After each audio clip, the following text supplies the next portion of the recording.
But I need to tell you, I'm here for one reason and one reason only. And that is that Oklahoma and America need 4 more years of President Donald Trump in the White House. It's on, America. And the road to victory starts right here.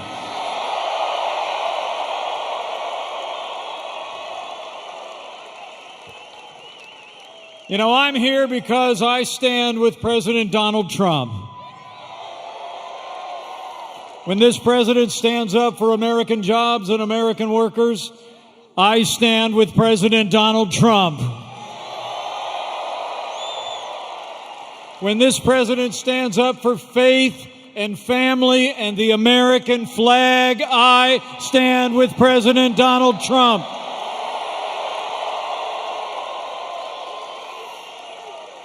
And when this president stands up to the radical left and their socialist agenda, I stand with President Donald Trump.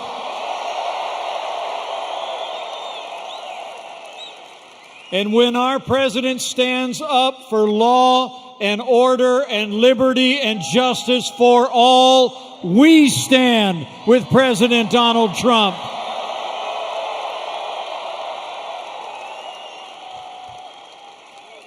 You know, 4 years ago, a movement was born. And it looks like it's doing just fine tonight.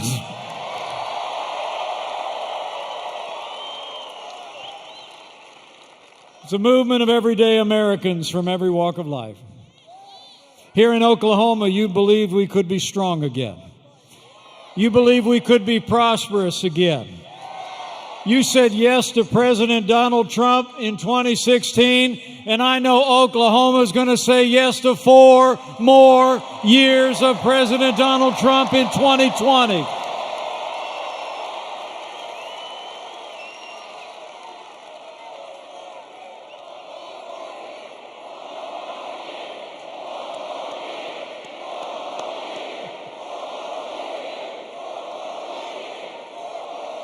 You know, the choice in this election couldn't be clearer, and the stakes couldn't be higher. On our side, you've got a president who's done more for this country's economy and military and our constitutional rights than any president in my lifetime.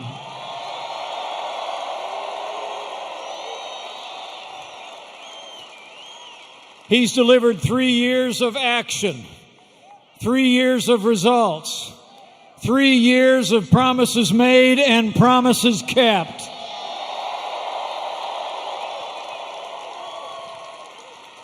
And then you got Joe Biden.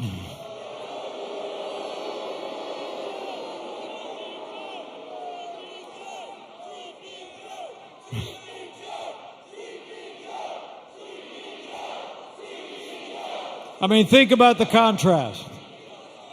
President Trump cut taxes for working families, small businesses, and family farms. And Joe Biden wants to raise your taxes. President Trump signed more laws cutting federal red tape than any president in American history. And Joe Biden wants to bury our economy under an avalanche of red tape like the Green New Deal. President Trump has stood up to China and put American jobs and American workers first. And Joe Biden wants to go back to economic surrender. Joe Biden will cost America jobs. And by contrast, President Trump created more than 7 million jobs in our first 3 years. And as we open up America again, we've already seen 3 million jobs created in a single month and set a record for retail sales. The great American comeback has begun, and President Trump is leading the way.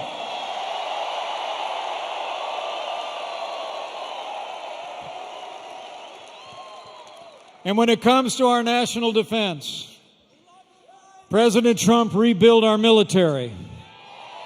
He restored the arsenal of democracy, and this president signed the largest increase in our national defense since the days of Ronald Reagan.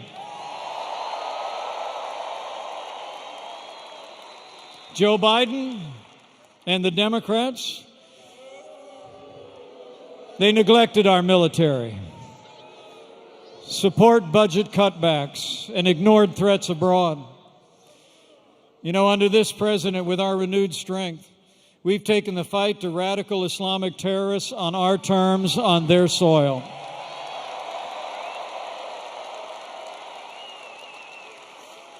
You know, when Joe Biden saw ISIS overrun hard-won ground in Iraq, last year, under this commander-in-chief, American forces captured the last inch of territory of ISIS control, and we took down their leader without one American casualty.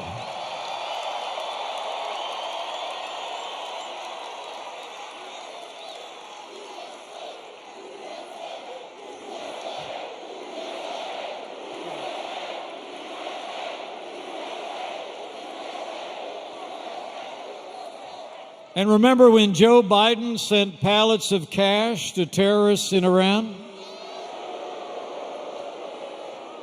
Well, President Trump got us out of the disastrous Iran nuclear deal, and Qasem Soleimani is gone.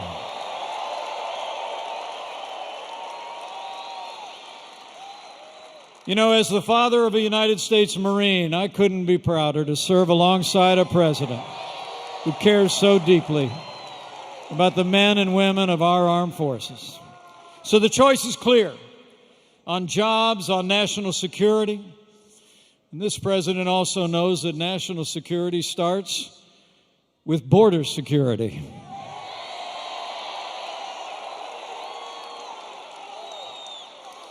I mean, Joe Biden supports open borders. President Trump is already building that wall on the southern border of the United States.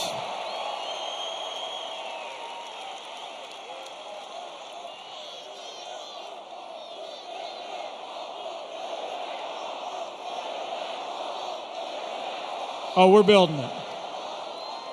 You'll see. And this president, from the first day of this administration, has stood for law and order and stood with the incredible men and women of law enforcement at every level.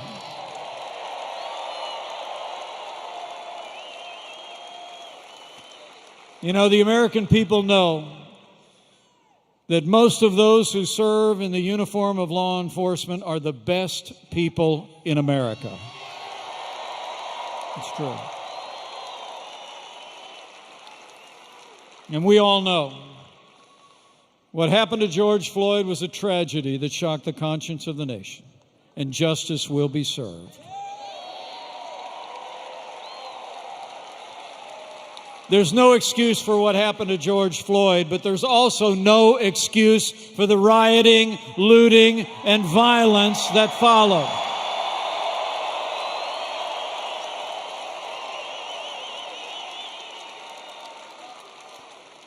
When rioters were destroying property in cities across the country, Joe Biden issued a press release. President Donald Trump sent in the National Guard. He secured our nation's capital and called on every governor in America to do the same.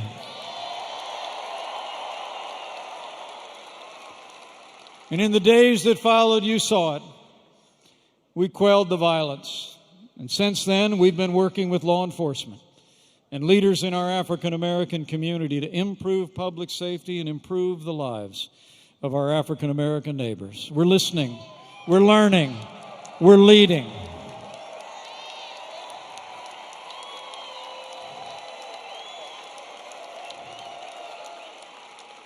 And we'll find ways to move forward together But one thing we're not going to do, we're not going to defund the police. Not now, not ever.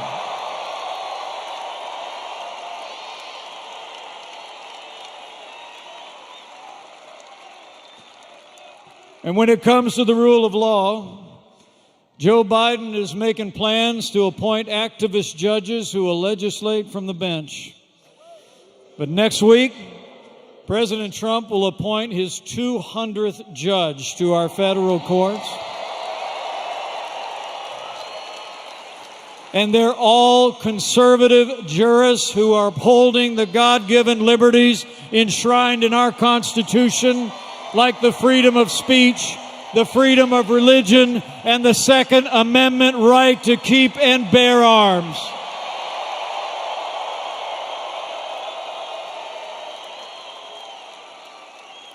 And with 4 more years, this president will appoint even more judges. And like we learned this past week, we need more conservative justices on the Supreme Court of the United States.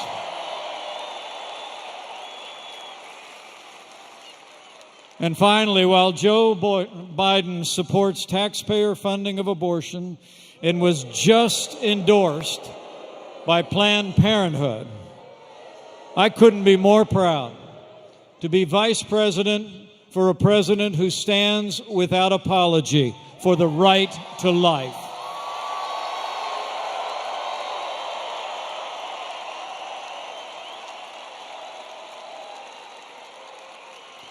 So for American strength, for American jobs, for law and order and liberties and life, we've got to decide right here and right now that we're going to defeat Joe Biden on November 3rd and re-elect President Trump for 4 more years.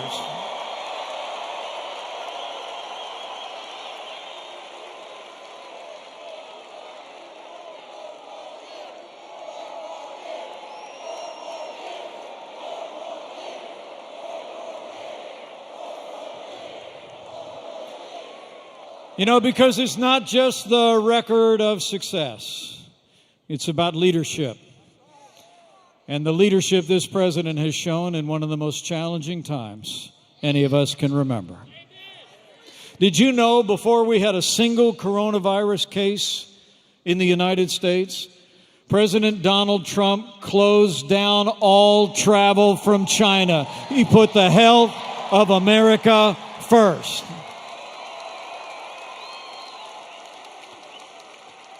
And with the president's leadership, we stood up a national response. We delivered hundreds of millions of medical supplies to healthcare workers in all 50 states. We reinvented testing from a standing start, and now we're testing almost 500,000 Americans every single day. Working with American Free Enterprise, we manufactured medical equipment on a wartime footing. And no American who required a ventilator was ever denied a ventilator in the United States. That's a national accomplishment. And now, all 50 states are opening up America again. People are going back to work and worship. We're getting back out to stores and restaurants in the great outdoors. The transition to greatness has begun.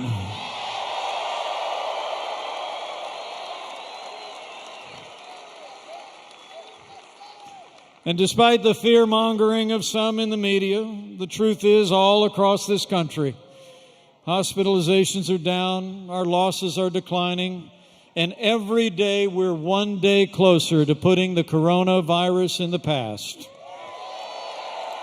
You're doing it, America. But I want to promise you, we're going to remain vigilant. We'll keep building supplies. We'll keep developing medicines and vaccines. We'll be ready for whatever the future holds, and we will always put the health of America first. That's what leadership looks like. That's the leadership of President Donald Trump.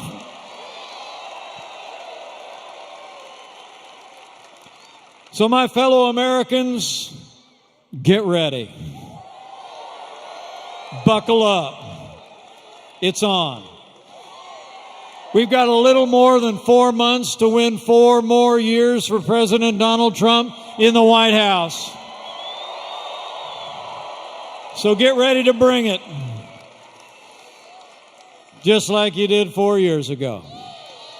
Bring the enthusiasm. Keep voicing your support. Keep telling your neighbors and friends all that we've accomplished and what this president can do with 4 more years in the White House. I mean, think about it. 4 more years means more jobs. 4 more years means more judges. 4 more years means more support for our troops. And it's going to take at least 4 more years to drain that swamp.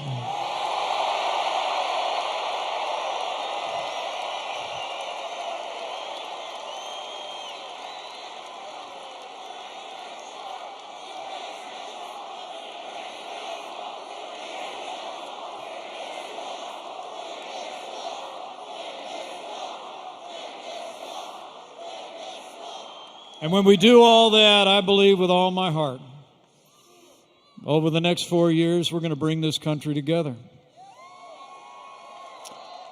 America will be stronger than ever before, more jobs and opportunities than ever before.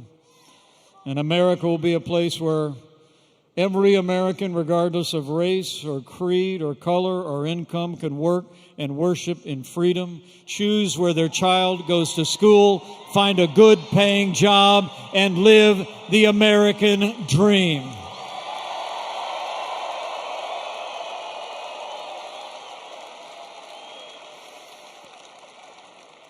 So thank you for coming out tonight.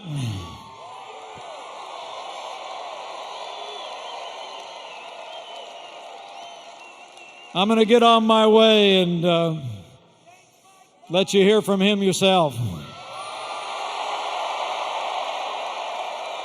But I must tell you, it's the greatest honor of my life to be your vice president, and I want to thank you for the privilege.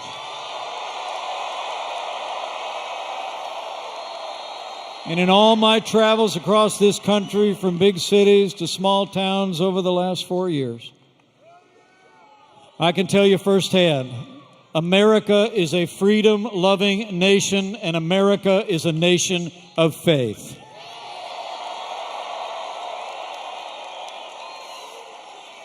And as we open up America again and reclaim the freedom that we were willing to set aside for the health of our neighbors, I can't help but think that we come into this year cherishing and appreciating our freedom even more. So every day between now and November 3rd, go out and defend the freedom that's always made this nation great.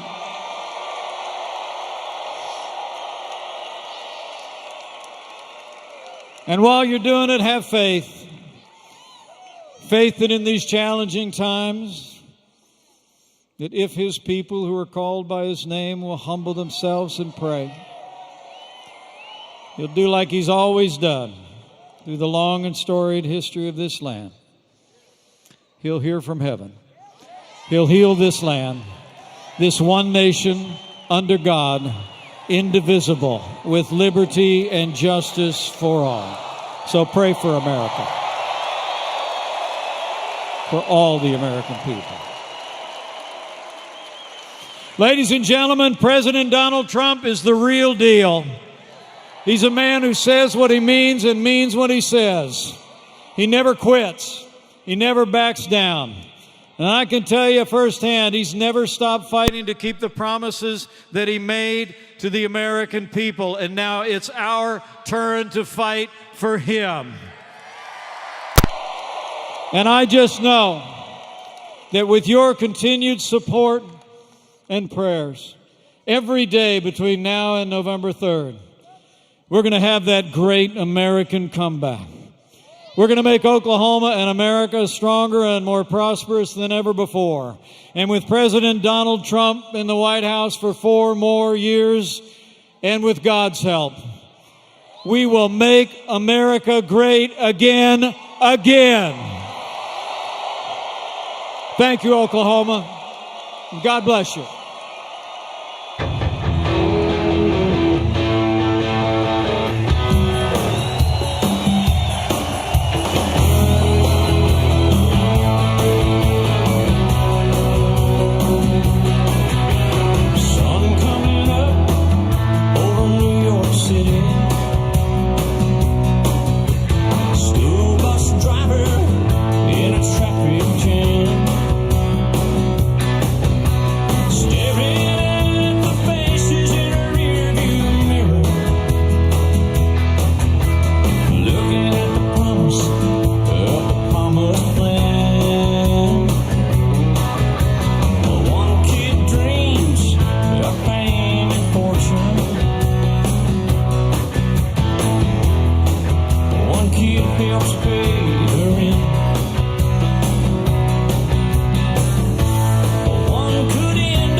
pushing me around, but I'll stand my ground, and I won't back down. Hey, baby, there ain't no easy way out. Hey, I will stand my ground, and I won't back down.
What truly matters is not which party controls our government, but whether our government is controlled by the people.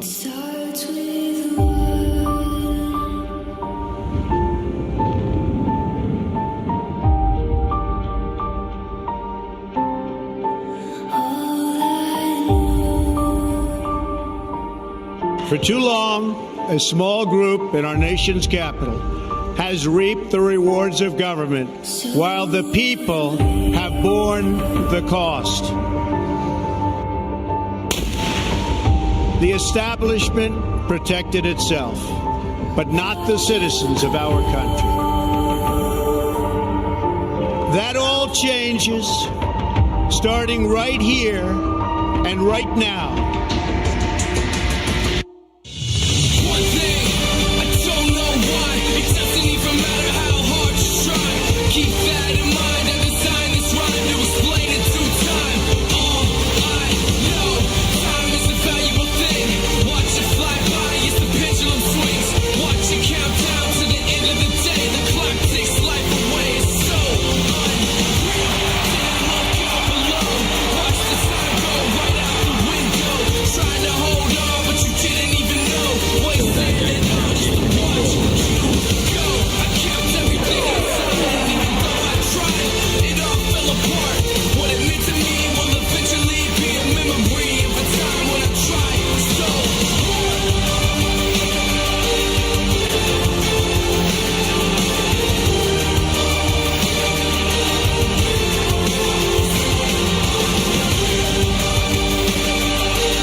Ladies and gentlemen, the President of the United States, Donald J. Trump.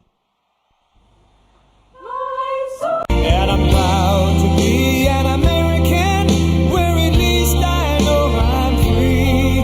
And I won't forget the men who died, who gave that right to me. And I gladly stand up next to you and defend her still today.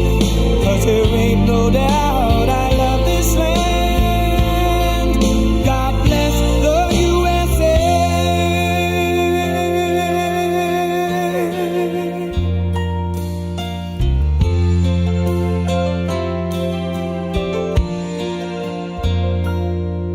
from the lakes of Minnesota to the hills of Tennessee, across the plains of Texas, from sea to shining sea, from Detroit down to Houston and New York to LA, where there's pride in every American heart, and it's time we stand and say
Thank you. So we begin, Oklahoma, we begin. Thank you, Oklahoma. And thank you to Vice President Mike Pence. We begin our campaign.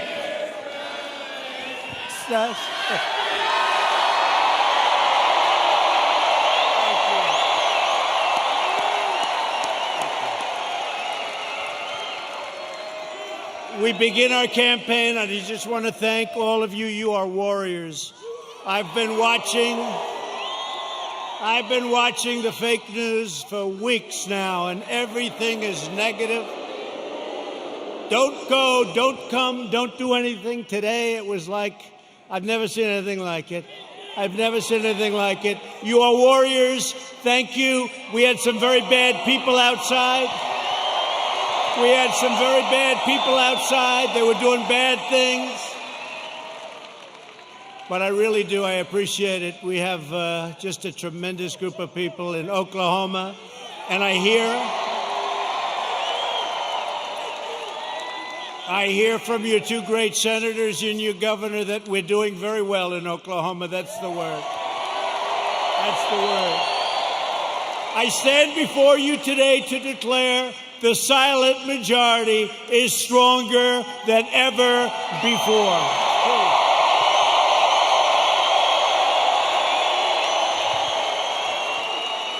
5 months from now, we're going to defeat Sleepy Joe Biden. Boy, does he get a pass from these people, huh? We're going to stop the radical left. We're going to build a future of safety and opportunity for Americans of every race, color, religion, and creed. Republicans are the party of liberty, equality, and justice for all. We are the party of Abraham Lincoln, and we are the party of law and order.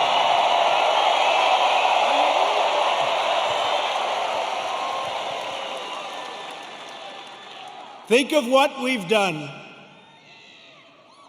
We will have close to 300 federal judges appointed and approved by the end of my first time.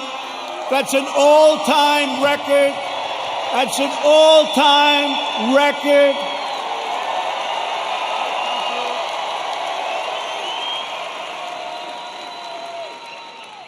I've always heard how important judges are. Now we know how important they are.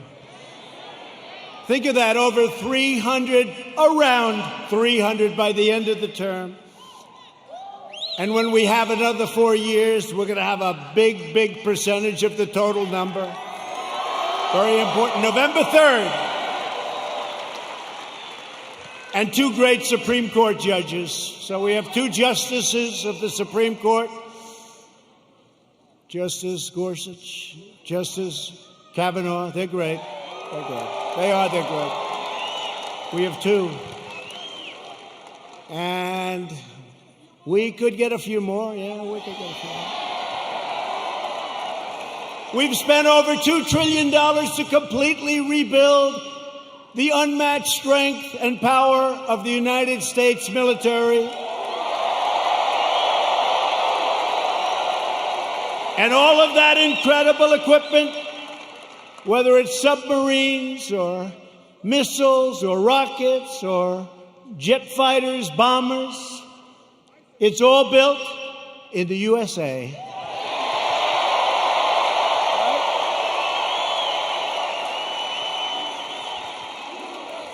We passed VA choice. Thank you very much, Jim. Where's my senator? Jim Inhofe. You better vote for him. He's running. He's great.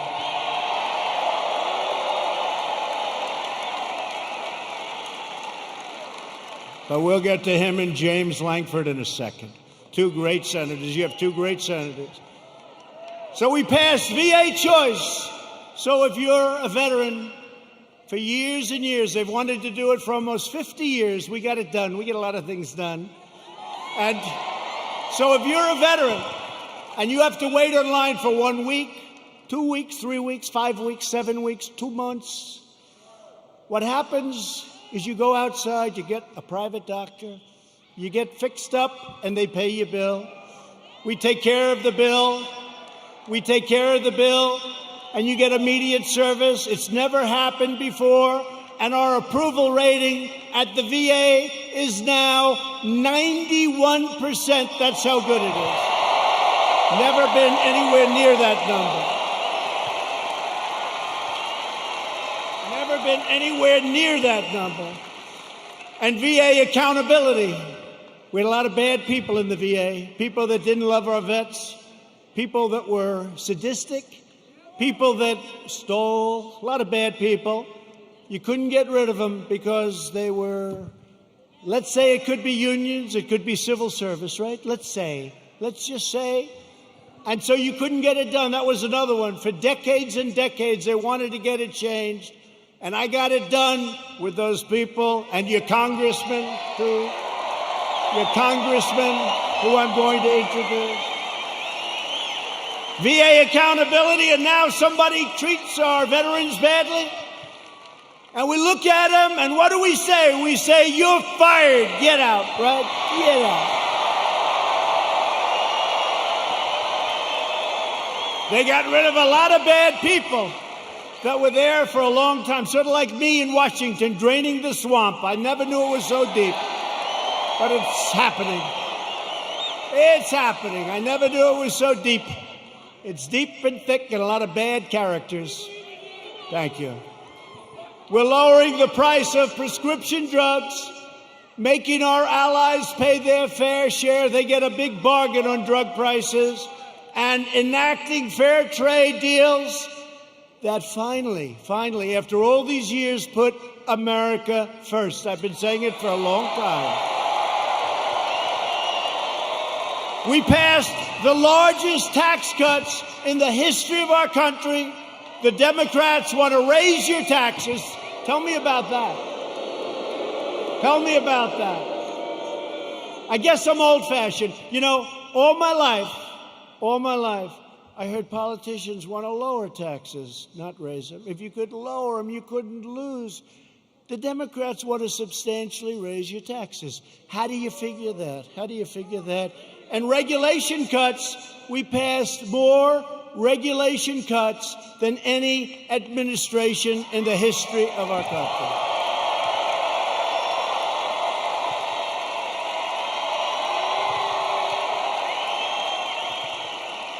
And with the help of our great energy workers, many of them come from the great state of Oklahoma. Do you ever notice that Biden oftentimes gets the state wrong? He's in Iowa, and he says, it's good to be in Idaho. No, you're in Iowa. He's in New Hampshire, and he says, it's great to be in Ohio. No, you're in New Hampshire. That happens to him all the time. Hasn't happened to me yet.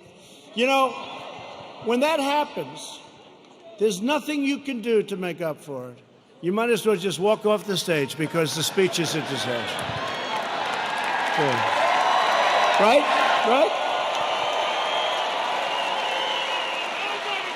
But we just turned the United States into the dominant energy superpower of the world.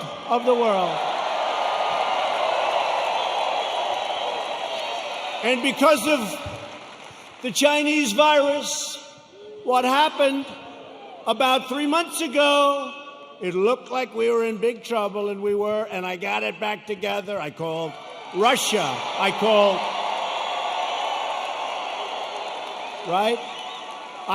Russia. I called Saudi Arabia. And believe it or not, I called Mexico. Mexico was a little bit tough. That's called OPEC Plus. Did you ever hear of OPEC Plus? That's OPEC plus. And we got them to do the right thing, and we have our energy back to up almost $40 a barrel, meaning you have an energy business again. Almost $40 a barrel. A couple of months ago, it was 0, and we were going to lose 10 million energy jobs, 10 million jobs. So Texas and Oklahoma and North Dakota and many other states would have been hurt. Now, you think you're going to be hurt there? You try putting AOC in charge of your energy.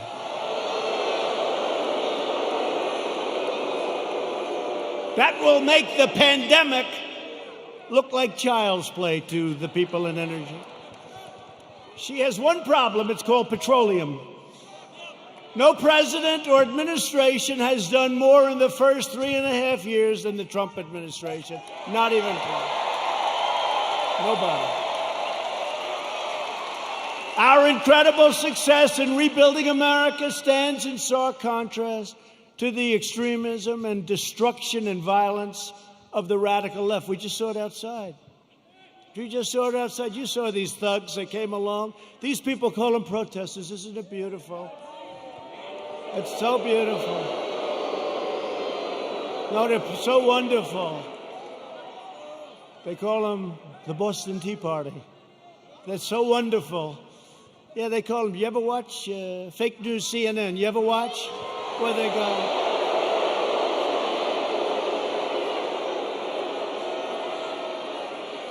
How about the CNN anchor?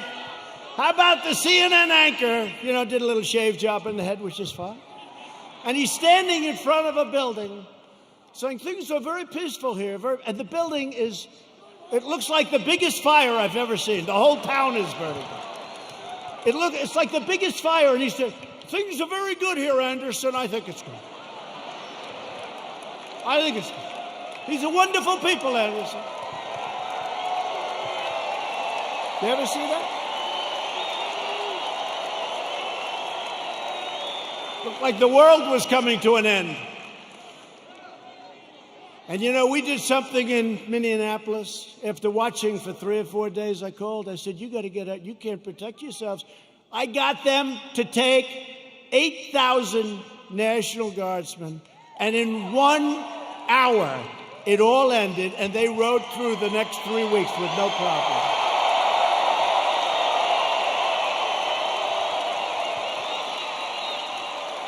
And we did the same thing in other cities. But how about Seattle? Isn't that good?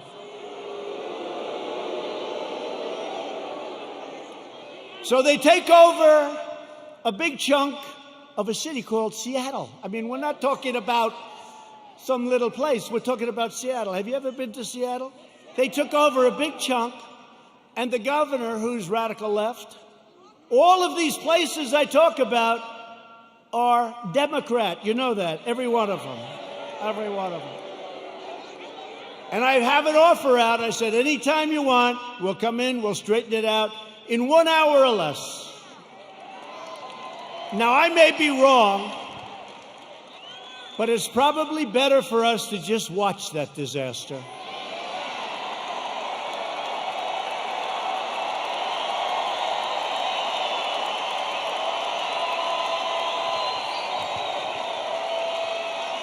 I flew in with some of our great congressmen who we're going to introduce in a second, and I said to him, Congressman, what do you think? I can straighten it out fast. Should we just go in? No, sir. Let it simmer for a little while. Let people see what radical left Democrats will do to our country.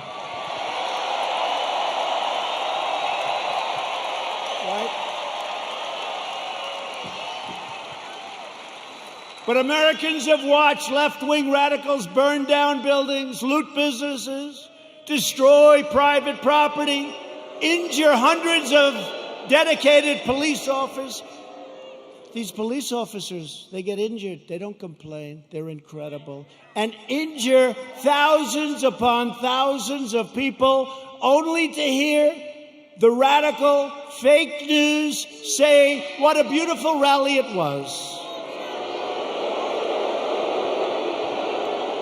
And they never talk about COVID. They don't talk about when you see 25,000 people walking down Fifth Avenue or walking down a street of a Democrat-run city.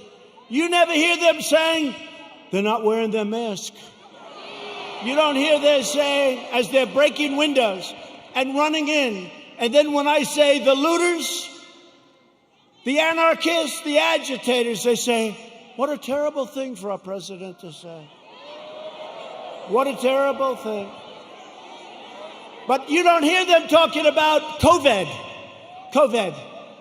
To be specific, COVID-19. That name gets further and further away from China as opposed to calling it the Chinese virus.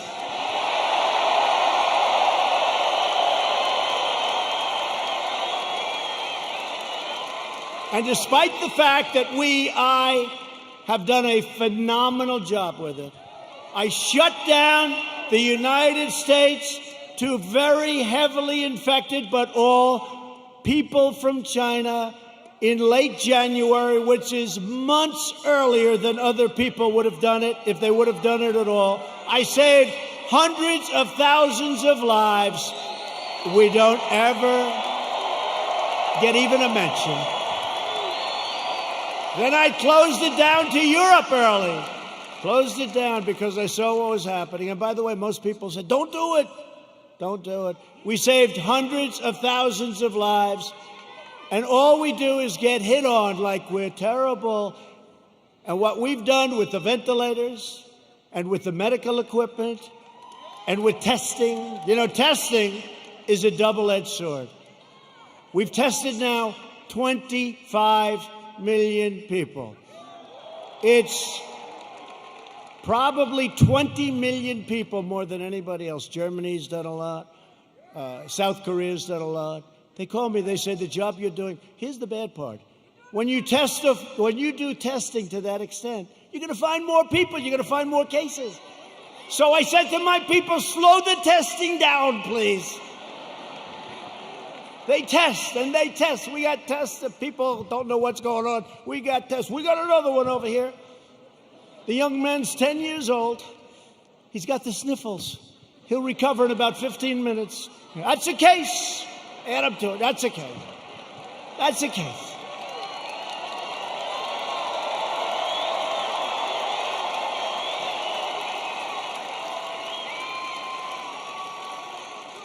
I was actually with a very nice man, very good man, even though he's very liberal, the governor of New Jersey, right? We know him? Now listen, he said to me something that's amazing. New Jersey was very heavily hit, very hard hit, thousands of people. He said with thousands of people that died, thousands of people, there was only one person that died under the age of 18. Would you believe that? Which tells me one thing, that kids are much stronger than us. When you see a little kid running around, say, boy, oh boy, do you have a great immune system. How about a piece of your immune system? They don't even know about this. Let's open the schools, please.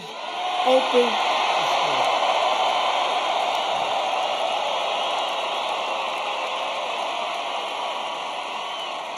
Open the schools. We got to get them open. In the fall, we got to get them open. The unhinged left-wing mob is trying to vandalize our history, desecrate our monuments, our beautiful monuments, tear down our statues, and punish, cancel, and persecute anyone who does not conform to their demands for absolute and total control. We're not conforming. That's why we're here, actually.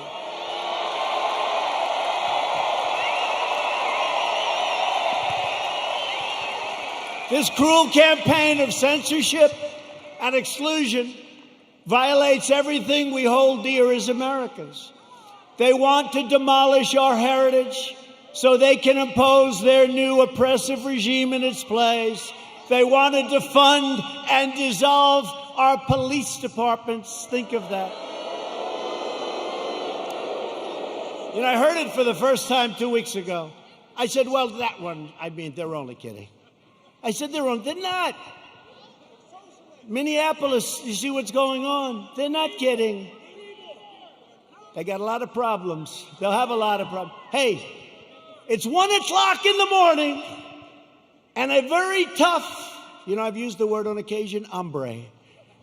A very tough hombre is breaking into the window of a young woman whose husband is away as a traveling salesman or whatever he may do. And you call 911 and they say, I'm sorry, this number is no longer working. By the way, you have many cases like that, many, whether it's a young woman, an old woman, a young man, or an old man, and you're sleeping. So what are you going to do, right? So they wanted to fund, they really do. This is a serious movement. And in Minneapolis, the council's already passed it. In Seattle, you see what's going on there. It's even worse, okay? These people are stone cold crazy. They're crazy. So if you want to save your heritage, you want to save that beautiful heritage of ours. We have a great heritage. We're a great country. You are so lucky I'm president. That's all I can tell you.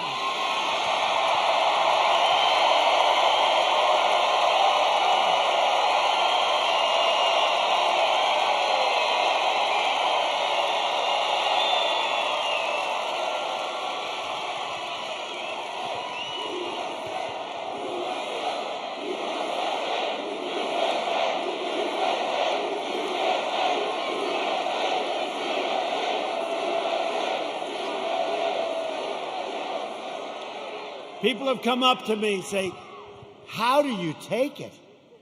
I say, do I have a choice? Do I have a choice? We deal with a lot of bad people, but we're winning. And every once in a while, I'll have one of these days where I'm hit left and right, like even this great event. What if you could have seen outside, or if you could have heard the reports, oh, it's COVID, it's this, by the way, it's a disease, without question, has more names than any disease in history. I can name Kung Flu. I can name 19 different versions of names. Many call it a virus, which it is. Many call it a flu. What difference? I think we have 19 or 20 versions of the name. But they say to me, where do you get the energy? I say, I don't have a choice. I don't have a choice. You know, it was interesting to show you how fake they are. You might have seen it. So last week they called me and they say, sir, West Point, we're ready. I said, oh, that's right. I have to make the commencement speech at West Point. You know, they delayed it for 6 weeks because of COVID. So they delayed it. And I went there. 1,106 cadets were graduating, and beautiful. Right? Beautiful cadets. So, this is just to show you how bad the fake news is. So, they say to me, sir, we're ready to go. I say, let's go. This is after saying hello to a lot of cadets, inspecting little areas of a building that was very exciting. Actually, it's beautiful, very old. Studied a lot of our great generals, some of our presidents that went there. West Point is beautiful, right on the Hudson River. But after an hour, general that runs it is a fantastic guy. After an hour, we land. We do some more inspections, and they say, sir, are you ready? Yes, I am. So we walk like the equivalent of about 3 blocks, which is fine. We go on stage, which is fine. They make speeches, then I make a speech that lasted a long time. I don't know, maybe 45 minutes, maybe longer. I don't know, but a long time. The sun is pouring down on me, okay?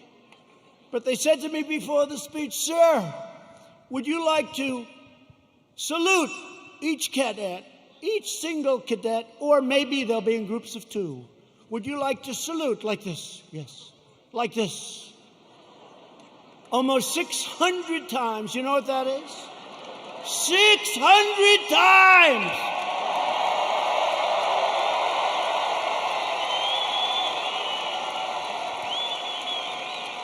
Thank God they were in 2s. Because let me tell you, you do that 600 times, you go home and you say, it's like a workout without a weight, right? 600 times. So I did that. Then the incredible helicopters, brand new, gorgeous helicopters, the Apaches and the other new ones that we just bought. So they fly over, and the kids throw the hats in the air. It's beautiful, it really is. And it was a beautiful day, and we're all finished. I was on the stage for hours. Sun, I came home, I had a nice tan. Meaning I had a nice sunburn. No, the sun's going right like that. But I make this speech, right? I salute for probably an hour and a half, maybe more, but around that. Watch, if I'm off by 2 minutes, I'll say, he exaggerated.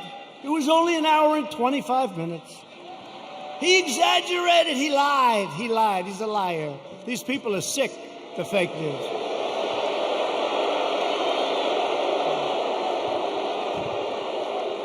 So then, I finished saluting, my final salute. I said, thank goodness, thank you very much. But think of it, so essentially almost 600 times. Now, the general says, sir, are you ready? I said, I'm ready, General. Where are we going now? You have to understand, I left early in the morning to get there. Now it's sort of late in the afternoon. A lot of these fakers were with us. So they know. He said, sir, we can now leave the stage. I said, great, General, let's go. I'll follow you. And he goes like this, right here, sir. I'll walk on.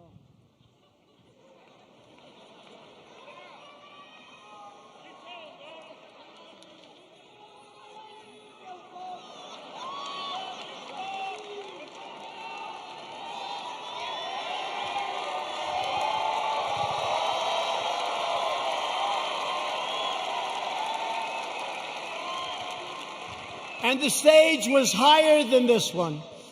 And the ramp was probably 10 yards long.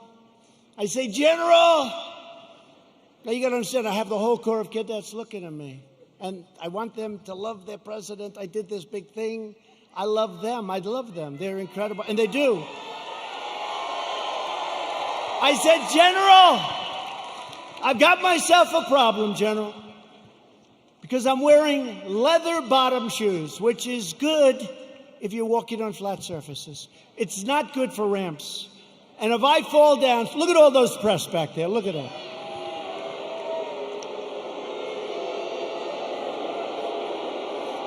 And this was a steel ramp. You all saw it because everybody saw it. This was a steel ramp. It had no handrail. It was like an ice skating rink. And I said, General, I have a problem. And he didn't understand that at first. I said, there's no way. You understood? I just saluted almost 600 times. I just made a big speech. I sat for other speeches.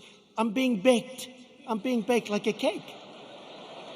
I said, General, there's no way I can make it down that ramp without falling on my ass, General. I have no railing. It's true. So I said, is there like something else around? Sir, the ramp is ready to go. Grab me, sir. Grab me. I didn't really want to grab him. You know why? Because I said, that'll be a story too. So now I have a choice. I can stay up there for another couple of hours and wait till I'm rescued. Or I can go down this really steep, really, it's an ice skating rink. It's brutal. So I said, General, get ready because I may grab you so fast. Because I can't fall with the fake news watcher. If I fall,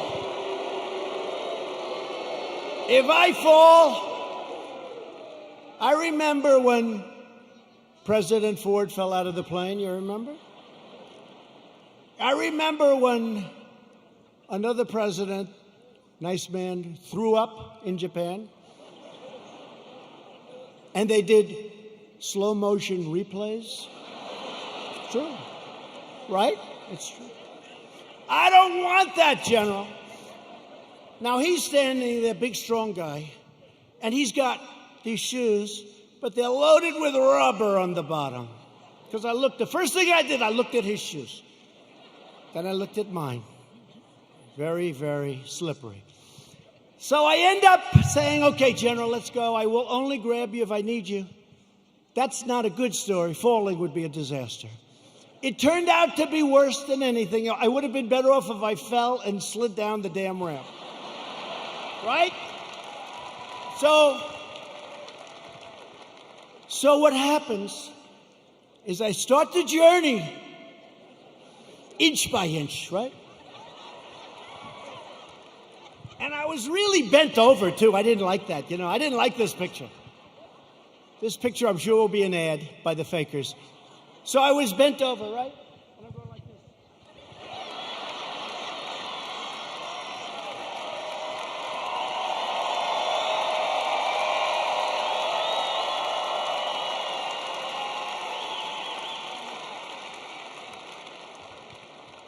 And then we finally reached almost the end. And the fake news, the most dishonest human beings, they cut it off. You know why? Because when I was 10 feet short, I said, General, I'm sorry, and I ran down the rest, right? I looked very handsome. That was the only good thing. I wouldn't want to run down the whole thing because the fall there would be definitely bad. So I took these little steps. I ran down the last 10. And by the way, their tape, take a look. In almost every instance, it ends just before I run. And they said, here was the #1 trending story. I called my wife. I said, how good was that speech? I thought it was hey, look, I will tell you when I make good ones and bad ones. Like so far tonight, I'm average. Okay? But we're having fun. We're having fun.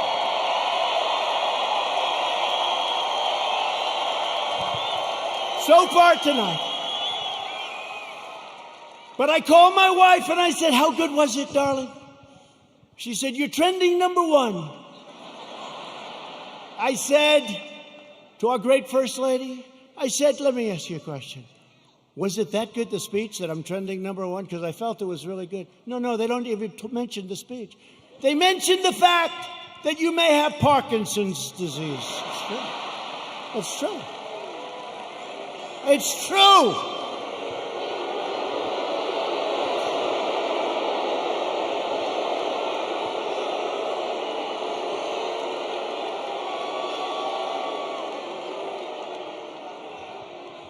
They say there's something wrong with our president. I'll let you know if there's something wrong, okay?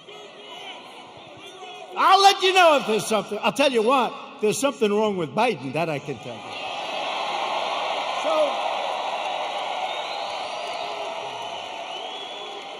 So then my wife said, well, it wasn't only the ramp.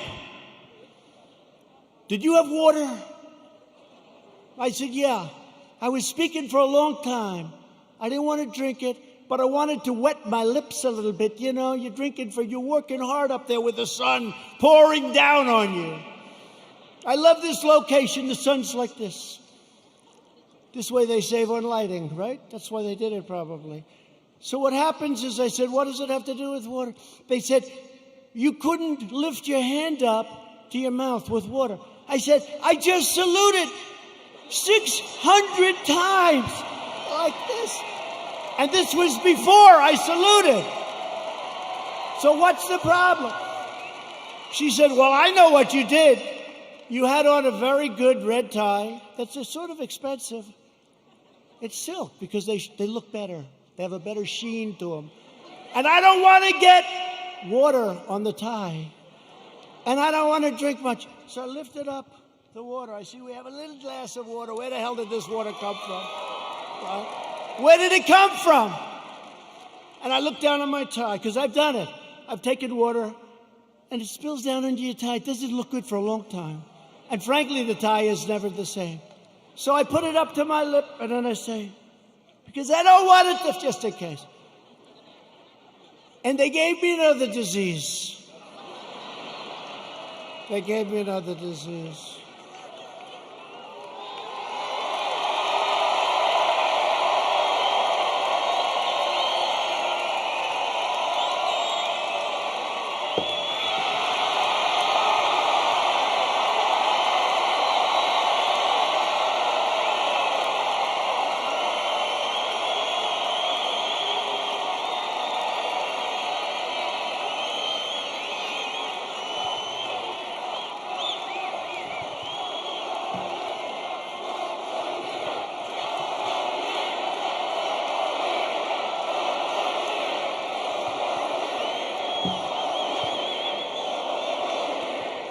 Anyway, that's a long story, but here's the story. I have lived with more the ramp than the water, but I've lived with the ramp and the water since I left West Point. Not one media group said I made a good speech or I made a great speech. But the kids loved it because they broke their barrier, which wasn't good in terms of COVID. But they broke their barrier and they wanted to shake hands. They wanted to, and I don't want to tell anybody, but there were a couple of kids they put at the end. I actually shook their hand, okay? I actually shook it. Because they were excited. They were excited. They're with their president. They were excited. The most beautiful young people, men, women, the most beautiful young people you've ever seen. So think of how you feel, you me. I go there.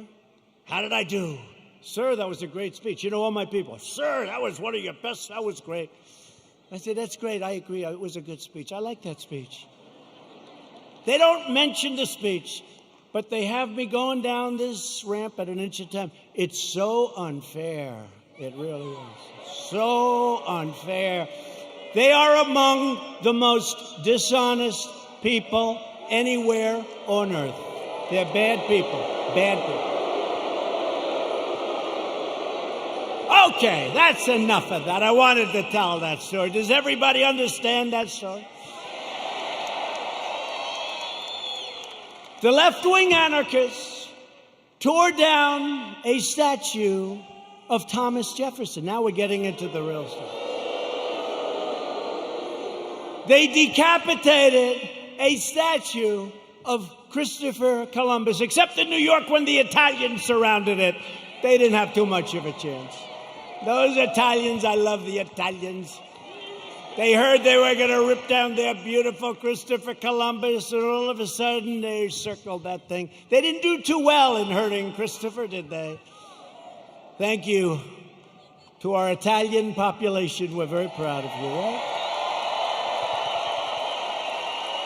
2 days ago, leftist radicals in Portland, Oregon, ripped down a statue of George Washington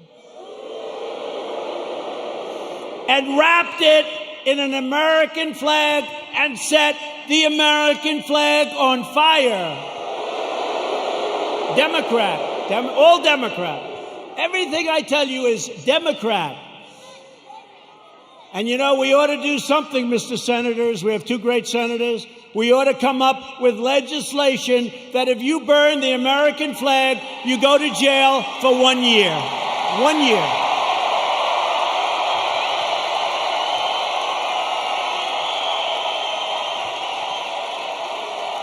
Jim and James. We ought to do it. You know, they talk about freedom of speech, and I'm a big believer in freedom of speech, but that's desecration. That's a terrible thing to do. We used to have things. We don't have them anymore because we want to be so open, so everything, and look what happens. We should have legislation that if somebody wants to burn the American flag and stomp on it, but just burn it, they go to jail for 1 year, okay? In Seattle, the Democrat mayor and the Democrat city council have surrendered control of 6 city blocks to an anarchist mob. These are anarchists. These are not protesters. You listen to the fake news, they say, oh, the protesters were lovely. Could you imagine if people just even slightly to the right tried to take over Seattle? They'd have machine guns out to get them. But these people can take over the city. Look at what they've done to business people that have spent years and years building their business, and now they're wiped out. Take it away. Governor Inslee ought to get his act together. Get in there. I'll help you. I'll do whatever you want. I'm waiting for a call. I would love to do it. I would love to do it. It'll take less than an hour, and it'll all be over with, and you'll have your city back.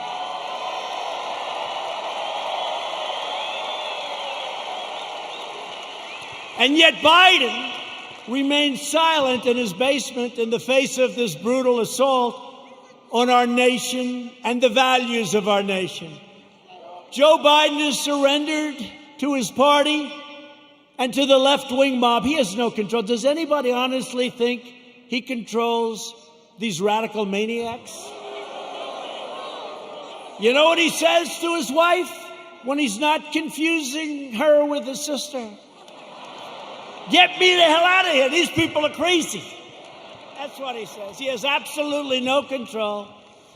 You know, a lot of times I'll make like a speech and I'll have this beautiful paragraph come out criticizing every little aspect of the speech. Beautiful, brilliant. But Joe didn't. And it'll say, a comment from Joe Biden. But he didn't say it. Professional people, great students in English lit, people that are very smart say it. Joe Biden said, and they'll go into this highly complex paragraph, beautifully worded, and I say, Joe didn't say that. Joe doesn't even understand it.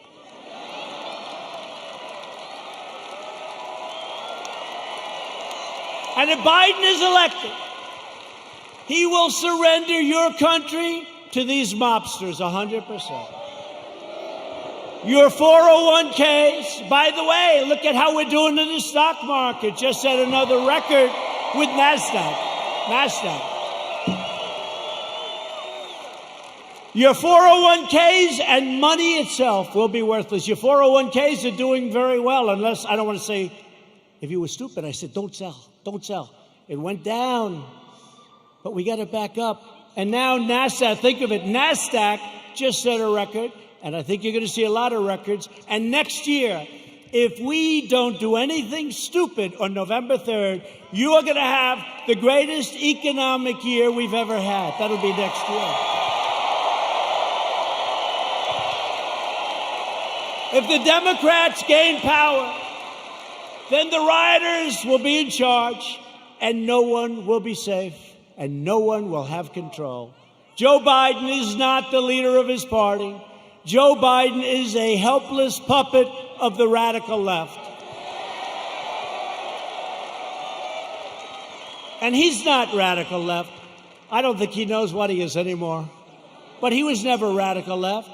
But he's controlled by the radical left. And now he's really controlled. His campaign staff even donated a lot of money to bail out rioters, looters, and arsonists who ravaged Minneapolis. They bailed them out. They put up a lot of money to bail them out, the rioters, the looters. And they were the arsonists. So they'll say, oh, it's terrible what he says about the people of our nation. Maybe some of them aren't even from our nation. The left is trying to do everything they can to stop us. Every hour of every day, including even violence and mayhem, they'll do anything they can to stop us. Look what happened tonight. Look at what happened tonight. Law enforcement said, sir, they can't be outside. It's too dangerous. We had a bunch of maniacs come and sort of attack our city. The mayor and the governor did a great job, but they were very violent people.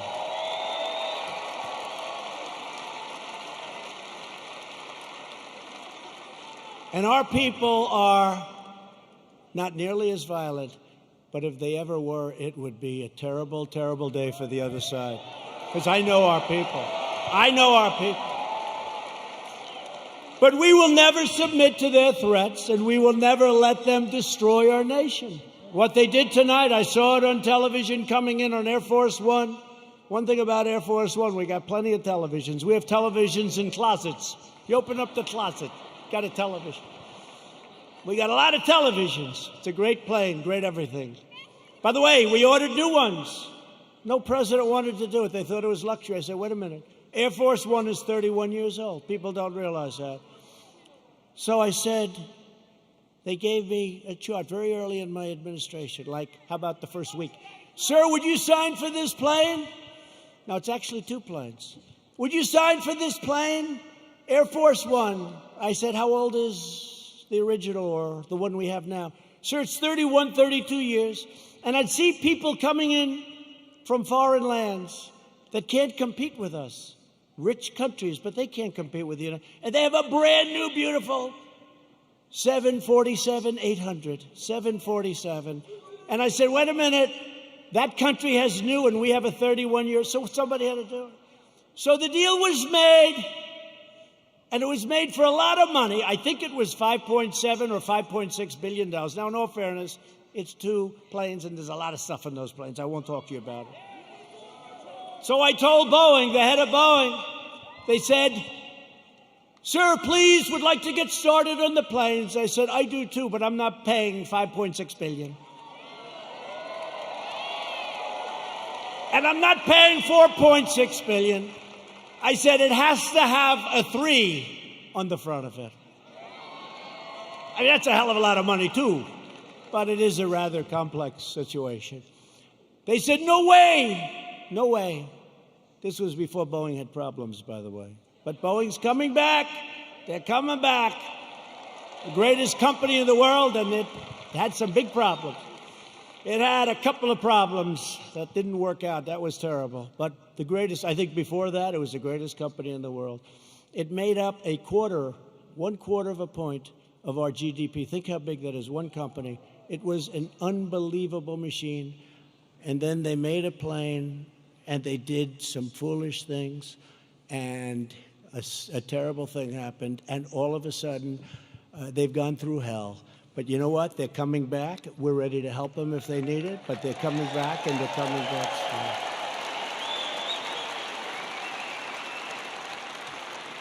But this was the Boeing before that, and they were riding high, and like I was before this thing came in. But we're still riding high because you know what? On November 3rd, we're going to win. We're going to win.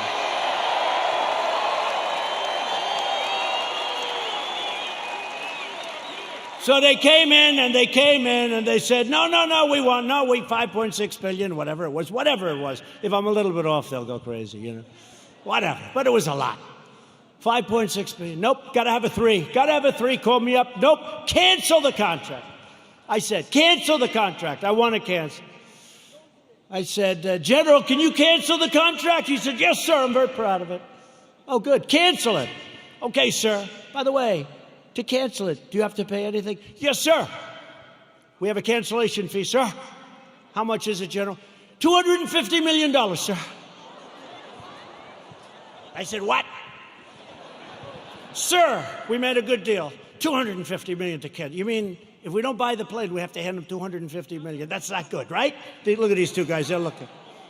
By the way, that's like a good story compared to some I could tell you, like with aircraft carriers.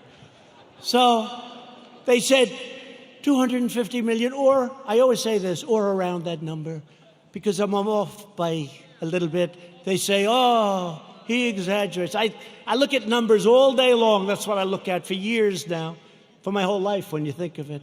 $250 million cancellation fee, sir. He was very proud of himself. What a great day. I say, General, don't cancel. Don't cancel. Just tell him I don't want the planes. Don't put anything in writing. Don't put it in writing, General. Why, sir? Because I don't want to pay $250. True. Do you hear that, Jim? Jim Inhofe, he's great. You hear that, Jim? You know that story.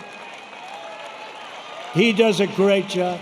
So here's what happened, the bottom line. Boeing says, no way, no way, no way. The next week they say, no way we're doing it. The next week they said, how about $5 billion? I said, no way, no way. The next week they said, 4.8. I said, nope, it's got to have a 3 on the front of it. Don't you understand, you dumb son of a bitch? Don't you understand?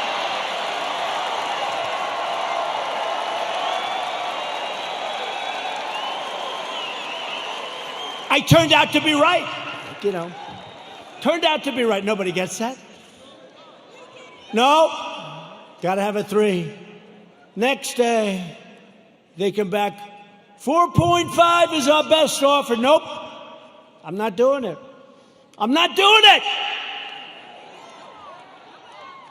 Come back when you're ready. A month goes by, another month. They never heard about it. They never heard from me. They thought I was serious. I was. And they came back at $4 billion. That's a lot of money. But I saved like $1.6 billion or $1.7 billion. Nobody wants to talk about it. Nobody wants to talk about it. When I get foreign nations to pay us billions and billions of dollars. Nobody wants to talk about that. When I take soldiers out of countries because they're not treating us properly, Germany is an example. I mean, I have a German heritage, like some of you. I said, let's get it down from 50,000 to 25,000 because they're delinquent. For many years, they're delinquent. They haven't been paying what they're supposed to be paying. They're paying 1% instead of 2%, and 2% is a very low number. And they say, yes, we think by 2030, maybe 2032, we could get current. I said, no, Angela. Angela, please. Yes. Don't say that, Angela. It's true. You know who I'm talking about. Nice, by the way, very nice woman, very good negotiator. I said, Angela, that's a long time. This was in 2019. She said 2032. I said, no, Angela, that's not working. But I said, what about, because now they want to get current, but I said, well, what about the last 25 years, all the money you owe us? Everybody forgot about that. They forget about all the money that wasn't paid. I said, what about the $1 trillion that you really owe? So we're negotiating, let's see. But in the meantime, we're reducing our troops. Remember this. Remember this. We're supposed to protect Germany from Russia. But Germany is paying Russia billions of dollars for energy coming from a pipeline, brand new pipeline. So they pay the country we're supposed to protect them from. They pay billions of dollars to that country. We're supposed to protect them. Excuse me, how does that work? How does that work?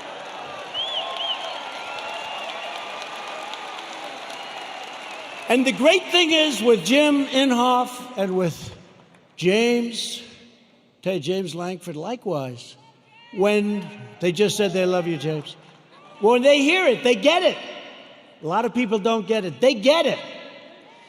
We cannot continue to be ripped off. We're ripped off by so many countries, and we're stopping it. And that means that a lot of people don't want me here. They don't want me here. There are a lot of people that don't want me here.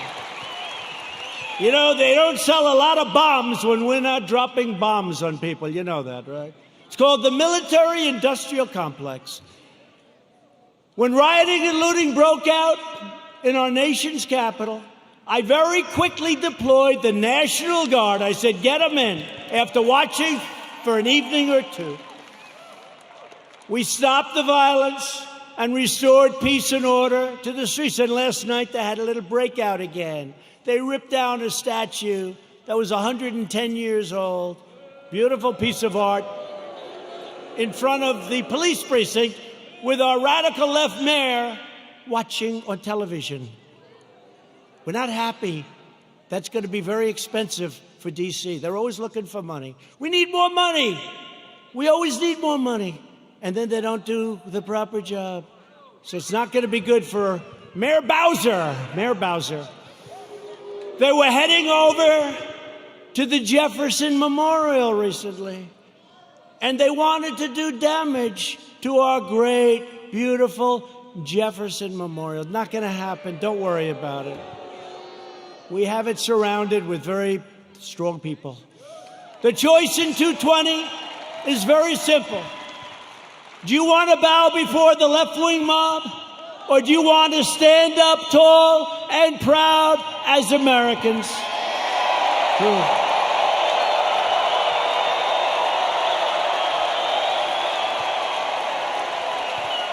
And explain this to the NFL. I like the NFL. I like Roger Goodell, but I didn't like what he said a week ago. I said, where did that come from in the middle of the summer? Nobody's even asking. We will never kneel to our national anthem or our great American flag. We will stand proud and we will stand tall.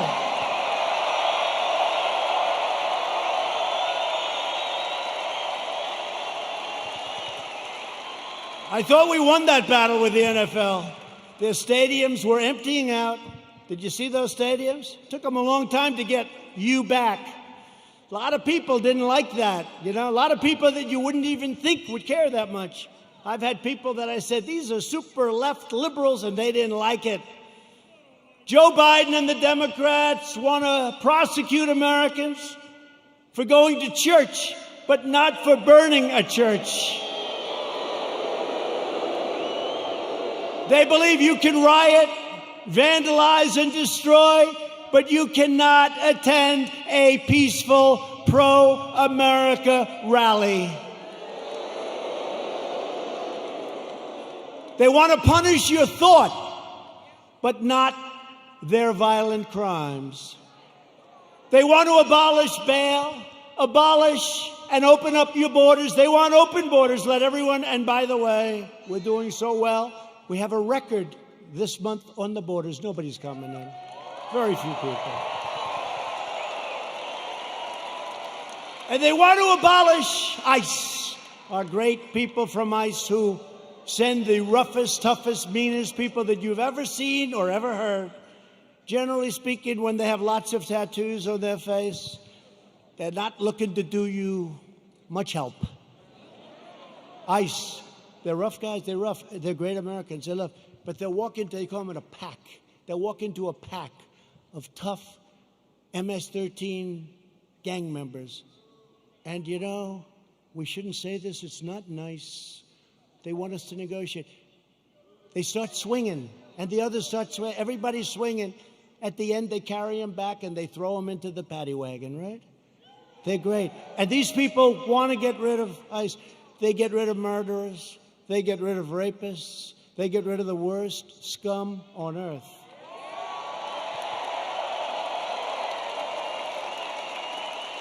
And when I called them animals, I said they're animals. And Nancy Pelosi, they cut up a young woman.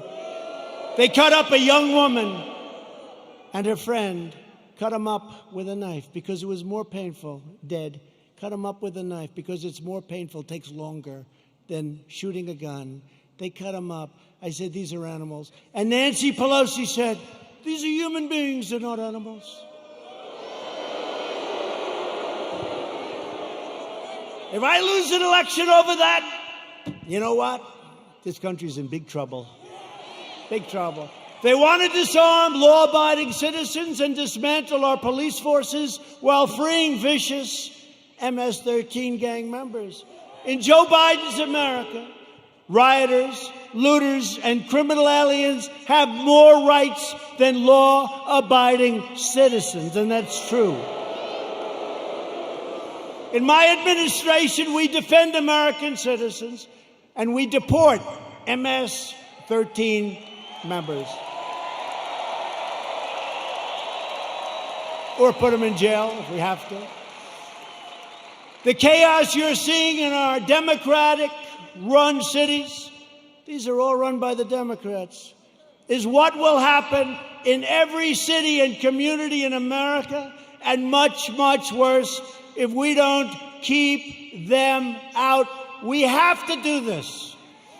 We have to go to the polls on November 3rd, and the rest, you know what to do. You know what to do. Got to keep the White House. Joe Biden's record can be summed up as 4 decades of betrayal, calamity, and failure. He never did anything. He was a senator. He was a vice president. He was before that something. Guy, you know what's great? President Trump was tough on this, or he was tough. They complained. Never did anything about it. He's been there for 43 years or 47 years. He never did anything about it. Biden supported every globalist attack on the American worker. Let's make every country in the world rich but ourselves, including NAFTA, the disaster of NAFTA. He wanted to go, and TPP would have ruined our automobile industry. Korea, I renegotiated the deal. I took a horrible deal. That was a Hillary Clinton special. That was a Hillary Clinton special. She said, we have to make this deal with South Korea. It's going to mean 250,000 jobs. And she was right. For South Korea, 250,000 jobs. And China's entry into the World Trade Organization was supported by sleepy Joe Biden. That was one of the worst deals economically in the history of our country. When China joined the World Trade Organization, they were flatlined for decades. They became like a rocket ship. He voted for the war in Iraq. He voted for mass amnesty for illegal aliens. He supports sanctuary cities, and now Biden wants to end immigration enforcement and he wants to require you to provide free health care for millions and millions of illegal aliens, okay? When I took early and decisive action to ban travel from China and protect Americans from the virus, and as I said, Joe Biden opposed my decision and called it hysteria, xenophobia. He doesn't know what the word means, xenophobia, and fear-mongering. And then he apologized a month later. He said he was wrong, but he didn't say it. And they didn't cover it. They didn't cover it. On one of the single most important policy decisions of our lifetime, Joe Biden sided with China over America. That's closing the border. He thought it was a terrible thing. Remember, this was in January. That's early, real early, the end of January. He thought it was a terrible thing when we closed the border to many people that were badly infected with COVID.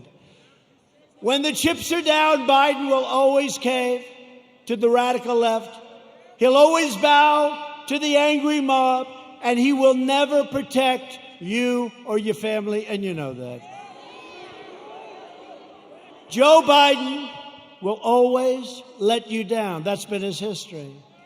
At my direction early this year, the heroes of the U.S. military took out the world's top terrorist, the savage killer and leader of ISIS, al-Baghdadi, and the #1 terrorist anywhere in the world, Qasem Soleimani. We took him out.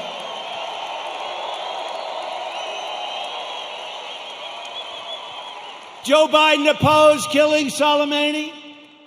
He was we killed this #1 terrorist. He didn't like it. You know why he didn't like it? Because he thought it would be good politically. That didn't work out too well. Just as he opposed the raid that killed Osama bin Laden. He opposed it. You know that. Biden is always on the wrong side of history, as said by people that are with him and worked with him. He never made a correct foreign policy decision. Biden is a puppet for China. Son walked out with $1.5 billion. I think it's a little bit. Allowing them to rip off America for many years. Now they're paying us billions and billions of dollars. We give a lot of it to our farmers. We have plenty left over. China's not exactly happy with me.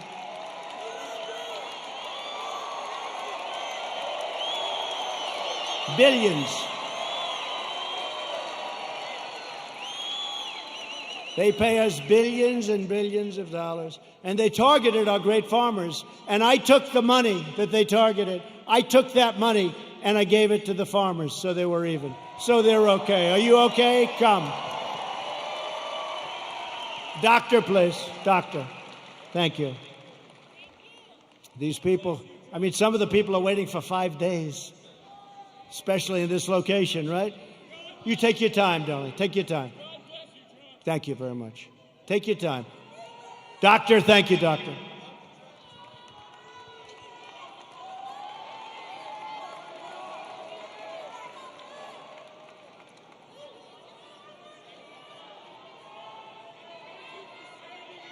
Thank you.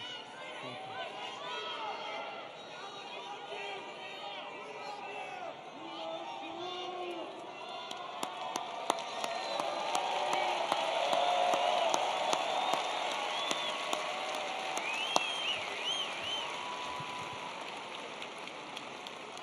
Now, some people wait for 4 or 5 days. It's incredible. He never did anything against China, Joe Biden. And that's why they desperately want him to win. They want him to win so badly. Iran wants him to win so badly. Let me tell you, I'm going to make a very fast deal, the best deal you've ever seen. I've already made one with China, but I can make even more. They want me to lose because they will own the United States if I lose. Iran. President Obama gave them $150 billion for nothing.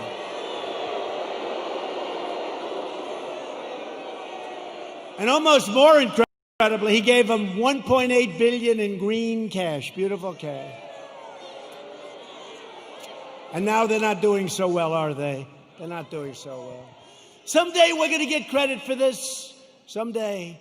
But they are waiting. Iran wants to make a deal so badly. But they're told by Kerry and all these other, they shouldn't, the Logan Act. But they're told by Kerry and all these people, wait, because if Trump loses, you'll own America. You're going to own it. They'll say you own it. So I don't mind. I told them, we can wait. But when I win, you're going to pay a much higher price than if you made a deal now. It's true. True. I told them that. I told them that. And look what happened to Biden in Ukraine, where his son's paid $83,000 a month and he was jobless. Give me a break. $83,000 a month, more than anybody. If Joe Biden were to become president, an emboldened left will launch a full-scale assault on American life. You know that. They'll expel anyone who disagrees with them. Look what happens when you disagree. You use a term that's perfect and they're not happy with it. They call you a racist. They call you a horrible person. They want to crush religious liberty. They don't want religion. Silence religious believers. Indoctrinate your children with hateful and vicious lies about our country. Subsidize late-term abortion and after-birth execution.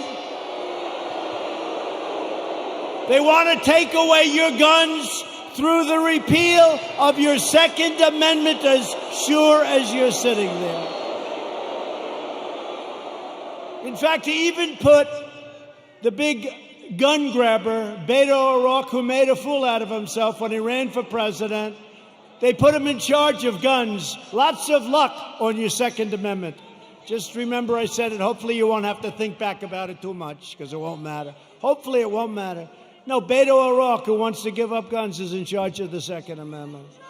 The Dems will also eliminate private health insurance, ban fracking, that's not good, and American energy will be in a position of weakness like it's never been before, and that's after we built the greatest energy country anywhere in the world by far. And they want to appoint Supreme Court justices who will utterly obliterate your Constitution. And you now see how important the Supreme Court is. Think if we didn't have two justices that I think have been very, very, very good. But think how important it is. Think how important it is.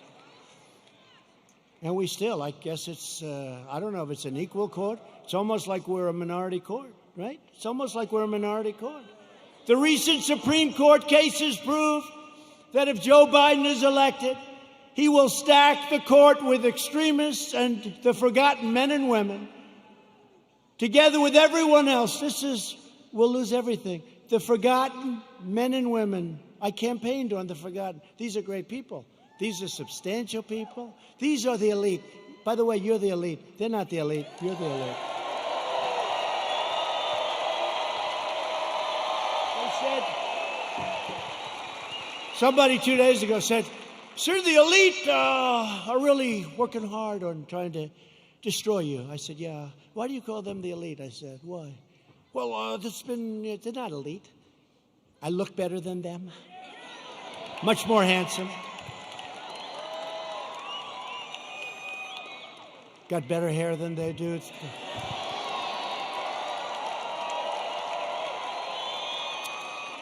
I got nicer properties. I got nicer houses. I got nicer apartments. I got nicer everything. I ran for politics once, just once in my life, and I became president of the United States. Once.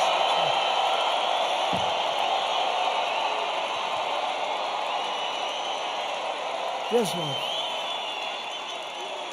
And hopefully, if you get out and vote, We'll do it one more time. We won't even toy with them about 3 or 4 more times. We won't. We'll do it one more time. We'll be 2 for 2, and our country will never, ever be stronger. But I'll be soon announcing a new list of exceptional candidates for the United States Supreme Court, and I'll choose only from that list 100%, probably 25 incredible people, any one of which could be a great justice, any one of which. And I did it last time, and people loved when I did it, and I'll only pick from that list. Biden can't release his list because the names would be too extreme, too radical. They wouldn't be acceptable, but they will be very radical people. People don't understand, but we actually won on DACA yesterday. We actually won because they basically said, you won, but you have to come back and redo it. It's almost like, gee, come on back. Your paperwork was no good. But we're going to be refiling, but don't let it get you. Everything's going to work out really good. Everything's going to work out good. It was great. I mean, it would have been nice if we won it. Everybody said, oh, you're going to win DACA. You're going to win DACA. That's easy. You got to win DACA. That's easy. They all said it. And they came back and they said, we don't like what you did with your paperwork, essentially, right? So we're refiling it. Most people would say, oh, we lost. We didn't lose. We're going to refile it. And everything is going to work out for the young people, most of whom aren't so young anymore, by the way. But we're going to work it out for everybody. Biden is fully controlled by the fringe of his party. He is their pawn. He doesn't even know where the hell he is, let's face it. He installed socialists, Alexandria Ocasio-Cortez, to be in charge of his environmental policy and his energy. You can forget petroleum. How does Oklahoma feel about being petroleum-free? Not good, right? Our country will have no energy. Our country will have nothing. Oklahoma, Texas, North Dakota, and many others will all be out of business. I don't think that's going to work out too well, but she's actually in charge of environmental policy, and you know what that means. She doesn't even want wind. She doesn't want those bird-killing machines that go round and round. You want to see a lot of birds that are dead? Go under a windmill sometime. She wants us to go back to the Stone Ages because she's got no sense, no credentials. She's got a little charisma, not much, but she doesn't have a clue. You know it. But she's in charge of the environment. No airplanes. We can forget Boeing, I guess, come to think of it, right? We talked about Boeing. We could forget Boeing. Let's cancel those brand new Air Force Ones, right? Likewise, Representative Ilhan Omar. Ilhan Omar is going to be very much involved in a Biden government. They will put this hate-filled, America-bashing socialist front and center in deciding the fate of your family and deciding the fate of your country. I don't think so. She would like to make the government of our country just like the country from where she came, Somalia. No government, no safety, no police, no nothing, just anarchy. And now she's telling us how to run our country. No, thank you. And I think we're going to have a big victory in the state of Minnesota because they've had it. They've had it. Biden is a very willing Trojan horse for socialism. When Biden first ran for president over 33 years ago, remember I used to call him 1% Joe. He never got more than 1%. Until Obama took him off the trash heap. But he blatantly copied the speech of a British politician, even ripping off the man's personal biography and family history and claiming it was his own. He forgot to say he was born in America. Joe Biden is a shameless hypocrite. Since 2003, he has delivered fawning eulogies to the funeral and at those funerals of 3 leading supporters of segregation, including a former member of the KKK. And yet Biden is now smearing as racist tens of millions of people like yourselves, decent, hardworking Americans who he's never met, and he frankly probably doesn't want to meet. America should not take lectures on racial justice from Joe Biden, Sleepy Joe. A man who praised and partnered with segregationists, shipped millions of black American jobs overseas, and everyone else's jobs too, by the way. If I didn't come along, we're building auto plants, we're building everything. And there's never been a comeback like we're making right now. Never been.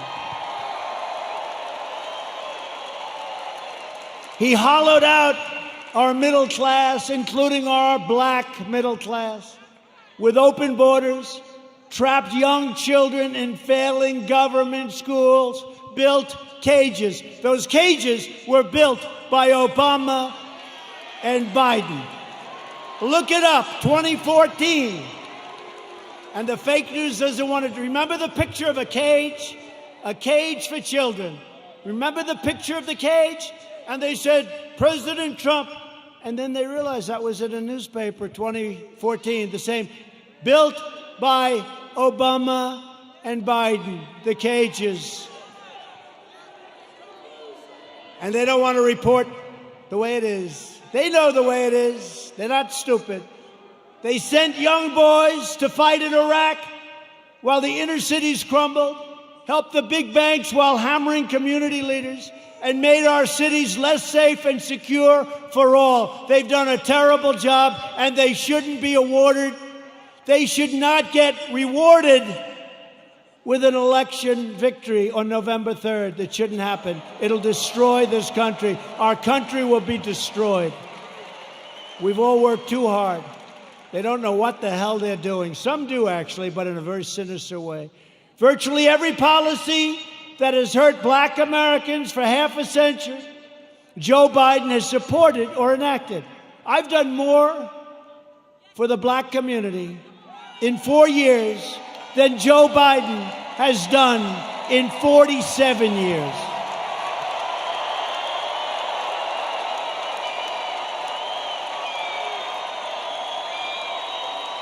Racial justice begins with Joe Biden's retirement from public life. We are joined tonight by many outstanding Republican leaders. These are great people. We have 2 of our most distinguished, hardworking, wonderful friends, senators. They do a great job.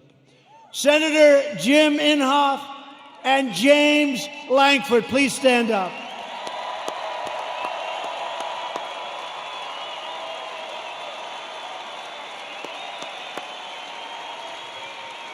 Two very respected, I will tell you, 2 very respected people in Washington. They're respected by everybody. They do some job, and I'd have you come up, but you can relax. I will say this.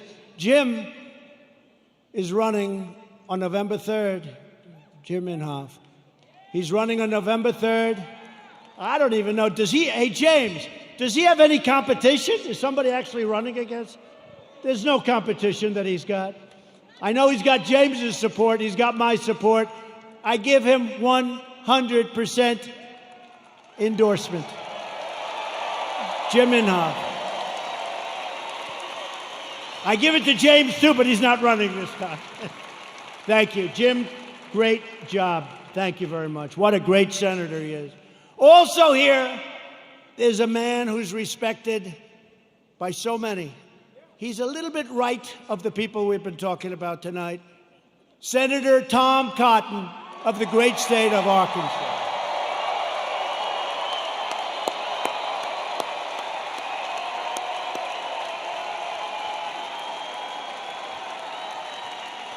Thank you, Tom. They like you people. Thank you, Tom. Great job you're doing. We're glad to be joined as well by a man that I've gotten to know. He's done an incredible job with COVID and with everything else he touches. Governor Kevin Stitt.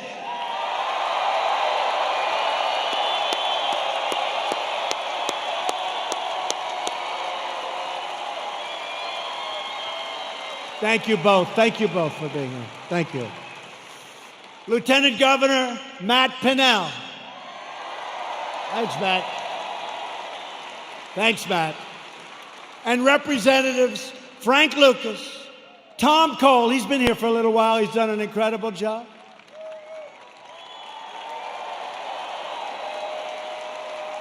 Mark Wayne Mullen, you don't want to fight with him. I want to put him and Jim Jordan in a match together. Kevin Hearn, great job today, Kevin. The great Jim Jordan.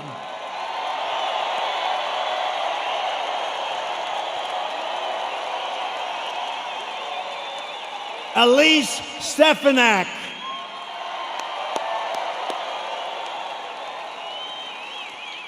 Lee Zeldin.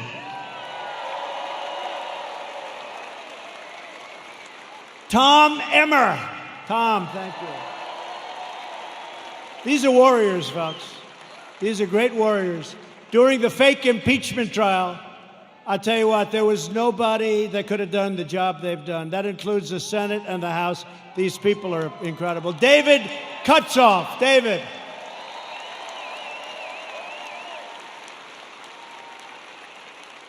A great friend of mine, Debbie Lesko, Arizona. Great job, Debbie. Great job. And a man who's got very good genes, Greg Pence.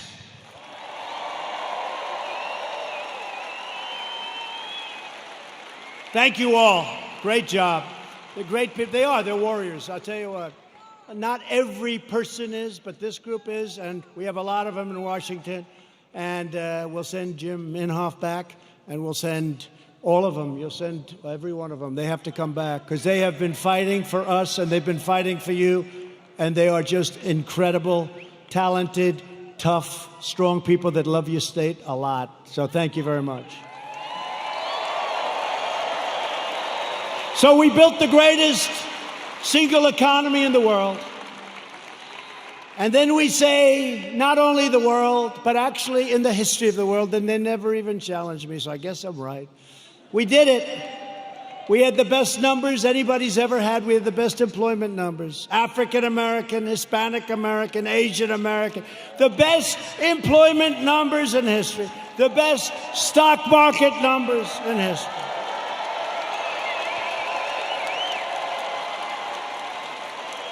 We were the envy of the world. Everybody would come in to see me. Presidents, prime minister, kings, queens, and dictators. Dictators would even come in and say, congratulations on the economy. And then the plague came in, and now what we're doing is we're doing it again, and it's going fast. We have to have a lot of it done because people don't quite get it. We're doing record business. It's happening at a level and a speed that nobody can believe. 2 weeks ago, job numbers came in. The single biggest number in the history of our country. Last week, retail sales numbers came in. Retail sales, the single greatest number in the history of our country. So here's what's going to happen. Here's what's going to happen. They blame a president for anything. When you see looters, even though we put them down, if we didn't stop them, nobody would, because the other side will never stop them. But they always blame a president. Here's what's happening. We're going up, we're going up, we're going up, we're going to go up. Then we're going to hit October. We're going to be up. We're going to be way up. We're not going to be where we were, but in many ways, other than all of the horrible, horrible death that was so needlessly caused by a virus that should have been stopped where it originated, which was China.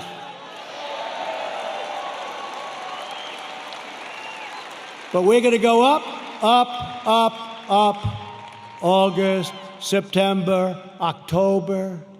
And people are going to say, man, this guy's doing a good job. He knows what he's doing. I don't believe the fake news anymore. And you're not going to want to lose your 401ks. And you're not going to want to lose all of that wealth that you've accumulated, whether it's real estate wealth or any wealth you can think, because it'll all come tumbling down if these people are put in charge and if they double and triple and quadruple your taxes. It'll be a whole different ballgame. So I'm not putting any pressure on anybody, but in the end, we're going to have a phenomenal economy. And next year, we're going to have a good third quarter. But next year, and I said it before, will be the single greatest year economically that we've ever had, okay?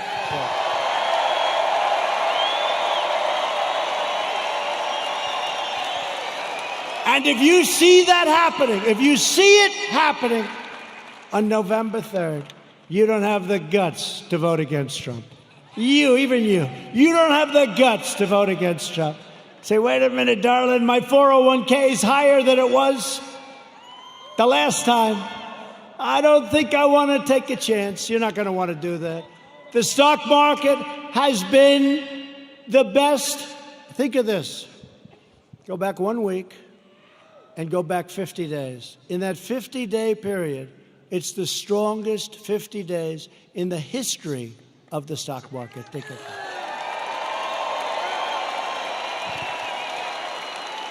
And your wife or your husband says, darling, I love you so much. You are such a great investor.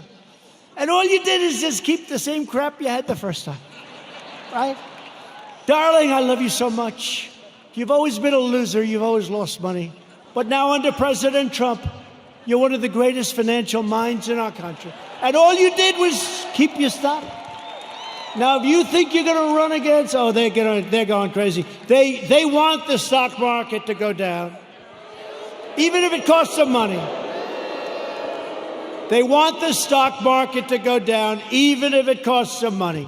And they don't even know why. You know what? They're smart and they're vicious, but they don't know why. I'm telling you, they don't know why. What's wrong with having the strongest military brand new in the world all built? What's wrong with having these great economic numbers? What's wrong with having to close it down?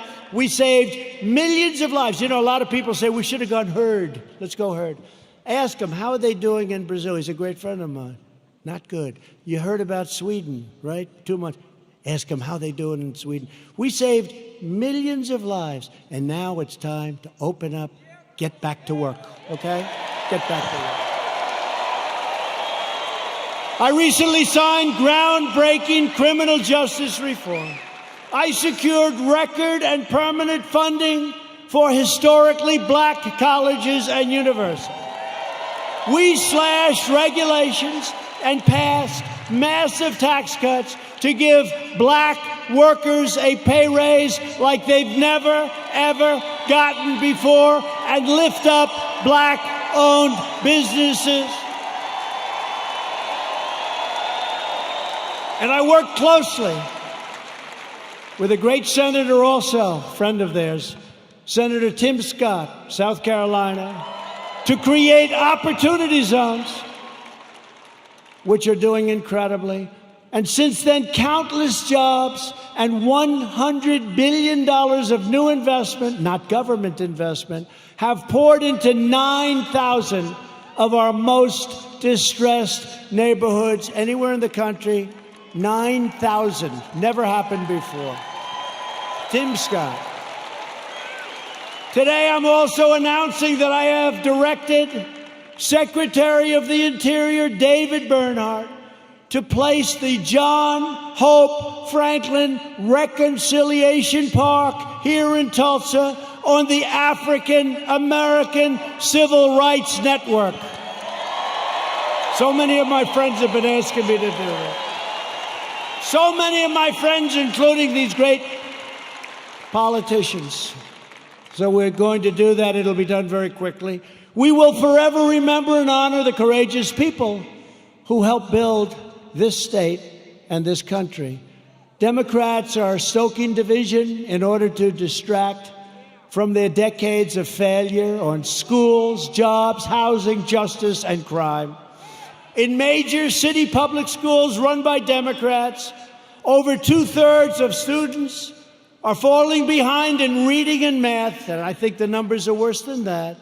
But Democrats would rather deny these children the future they deserve than allow them to attend the charter, public, private, religious, or independent schools of their choice. Pro-choice. Pro-choice. Pro-choice for schools.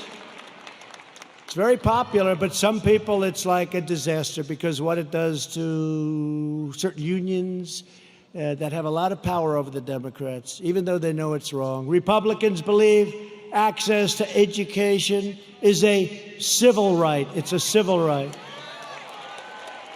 20 of the most dangerous cities in America are controlled by Democrats. Think of that. 20 of 20.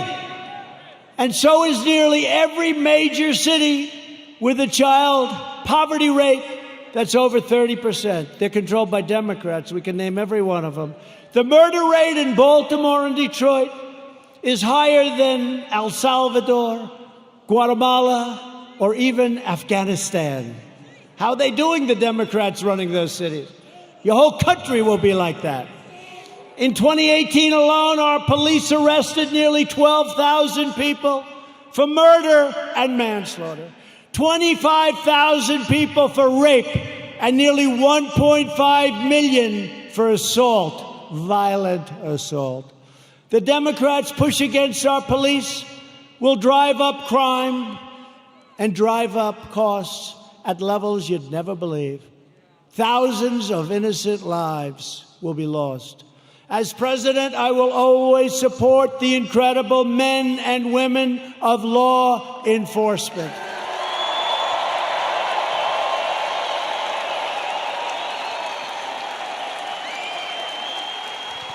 A vote for Republicans is a vote for better schools, better jobs, safer families, and stronger communities for all Americans.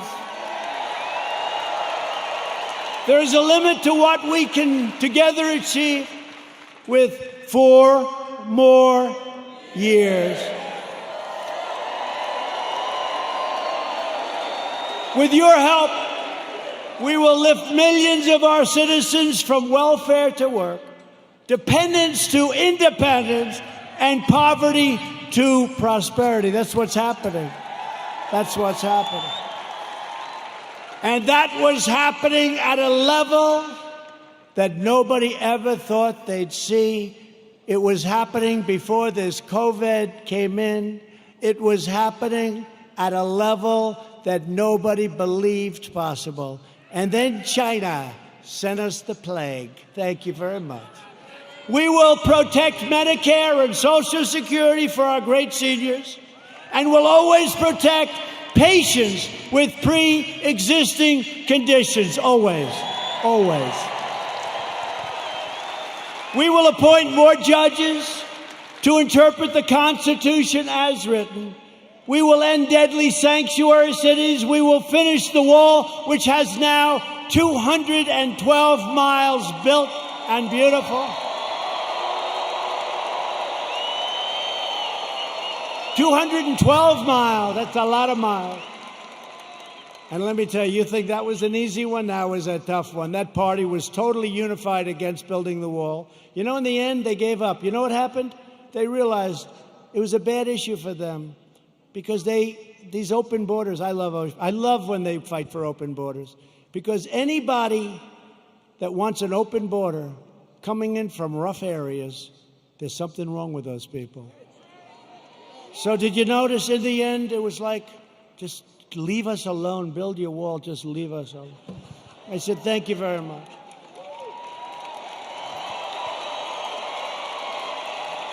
And we will elect a Republican Congress to create a fair, safe, sane, and lawful system of immigration that puts American workers first. We will revitalize our cities, and we will build gleaming new roads bridges, tunnels, and airports all across our land. We will enact new trade deals that result in more products proudly stamped with that beautiful phrase, made in the USA. It's so beautiful. So beautiful. Made in the USA. That's happening too. We have so many plants coming into Michigan and so many other states. We have car plants coming in. Would have never come if I wasn't president. Would have never come. We will become the world's premier pharmacy, drugstore, and medical manufacturer. That's already started. We're bringing it back. We will keep America out of foolish, stupid, ridiculous foreign wars. We will never hesitate to kill America's terrorist enemies.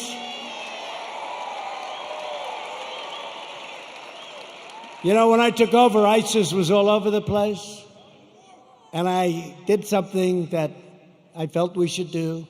And we have now obliterated, we have now captured 100% of the ISIS caliphate. 100.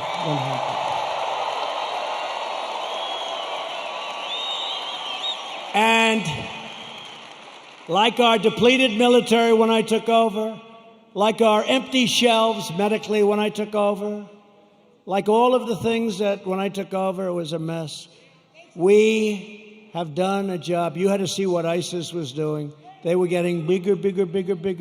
I came in smaller. Sir, we've just taken 100%. We will launch a new age of American ambition in space, and the United States will be the first nation to land on Mars. Good program. You saw the beautiful rocket 3 weeks ago go up. Beautiful. We will defend privacy, free thought, free speech, religious liberty, and the right to keep and bear arms.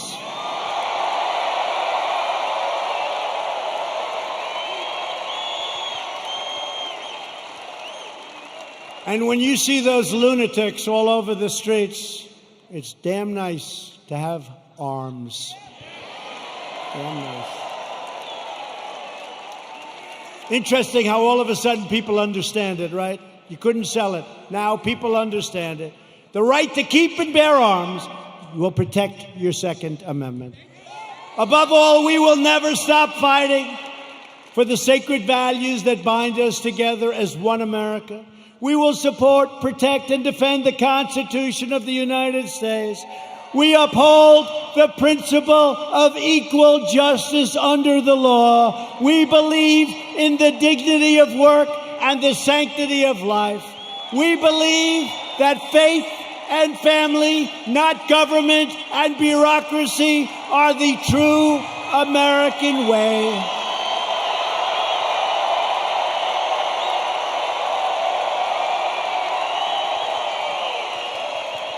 We believe that children should be taught to love our country, honor our history, and always salute our great American flag.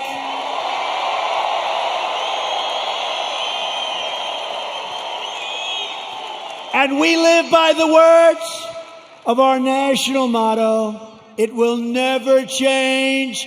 In God we trust.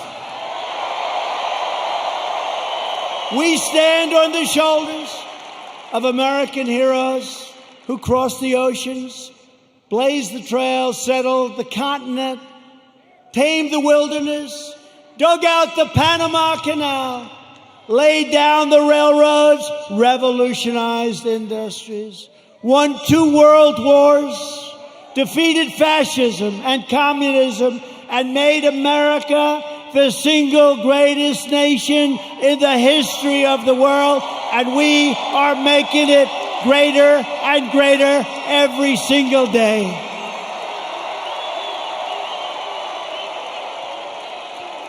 Proud citizens like you help build this country, and together we are taking back our country. We are returning the power to you, the American people. with your help, your devotion, and your drive, we are going to keep on working. We are going to keep on fighting. And we are going to keep on winning, winning, winning.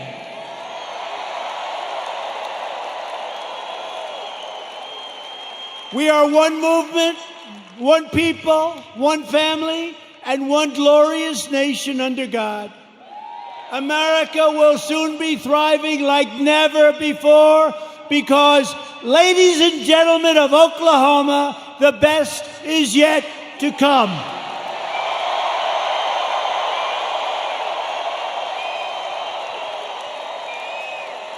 Together we will make America wealthy again. We will make America strong again. We will make America proud again. We will make America safe again. And we will make America great again. Thank you. Thank you, Oklahoma. Thank you.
A glass of wine in her hand.